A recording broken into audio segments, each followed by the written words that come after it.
लाल बहादुर शास्त्री जी के आज जन्मदिन है।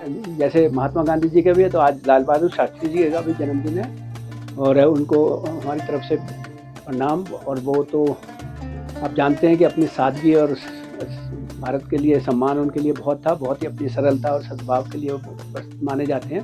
बहुत ही सादगी भरी जीवन उन्होंने व्यतीत किया और आज ही उनका जन्म हुआ था मुगल सराय में। और आप सबसे बड़ी बात तो उनके अंदर नैतिकता थी। हमारे देश में कई प्रधानमंत्री हुए हैं और आज भी आज राजनीतिक हम देखते हैं, हमारे को जो उनकी बात पसंद आती है। एक तो उस समय जब वो भारत के रेल मंत्री थे तो एक रेल दुर्घटना हुई थी, लेकिन उन्होंने नैतिकता के आधार पर अपना इस्तीफा दे दिया था। जबकि जवाहरलाल नेहरू जी ने उनसे कहा भी था, प्रधानमंत्री जी ने, कि आज आप देखिए कितने नेता हमारे नैतिकता से चलते हैं। तो और उसके बाद उनका बहुत ही सादा जीवन था। जब वो उनकी मृत्यु हुई तो उनके घर में जो भी फर्नीचर वगैरह था वो भी बाद में नीलाम हुआ एक तरह से। बहुत ही उन्होंने किसी भी जगह देश को सब कुछ दिया।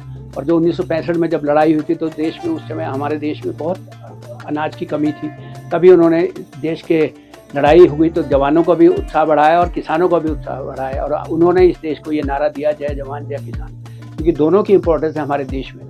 और क्योंकि हमारे देश में उसी के बाद फिर कृषि क्रांति आई है और उसके बाद फिर हमारे देश में प्रोडक्शन बढ़ने लगा। उससे पहले तो बहुत हमारे देश में कभी ऑस्ट्रेलिया से गेहूँ आता था, कभी अमेरिका से PL 480 उसके अंतर्गत लाल रंग की गेहूँ आया करती थी, उसके लिए भी 2-2 लंबी किलोमीटर लगती थी। आम लोगों को इस बारे में जानकारी नहीं, लोग सोचते ठीक है वो हमारे देश के एक प्रधानमंत्री रहे हैं। तो प्रधानमंत्री तो थे, लेकिन उनका जीवन चरित्र है उससे भी तो लोगों को प्रेरणा लेनी चाहिए कि उस समय के तत्कालीन प्रधानमंत्री कितने अपने देश के लिए कितना कुछ सोचते थे।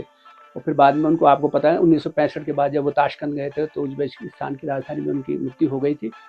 वो जबकि संधि करने गए थे वो पाकिस्तान के साथ युद्ध उपरांत, वो तो खैर अलग बात है। लेकिन आपने जैसे पूछा कि मसूरी से उनका कुछ संबंध रहा है, निश्चित रूप से वो भारत के गृह मंत्री भी रहे हैं और भारत के वो रेल मंत्री भी रहे हैं। तो उसी बीच में वो यहाँ पे मसूरी आए थे और यहाँ जो मसूरी का पुराना होटल है सवाई होटल, उसमें ठहरे थे। कैप्टन कृपाराम उस होटल के मालिक हुआ करते थे, वो उनके पर्सनल फ्रेंड थे। वो कांग्रेस के लीडर भी थे कैप्टन कृपाराम, तो उनके यहाँ वो रुके थे और उन्होंने उनको खाना वाना भी खिलाया। उसके बाद फिर वो जो यहाँ हमारे कैंटोनमेंट में defence institute of work study था वहाँ पे गए थे और घोड़े पे गए थे। उनसे कहा गया कि आप गाड़ी में गए, उन्होंने कहा नहीं मैं घोड़े पे जाऊँगा।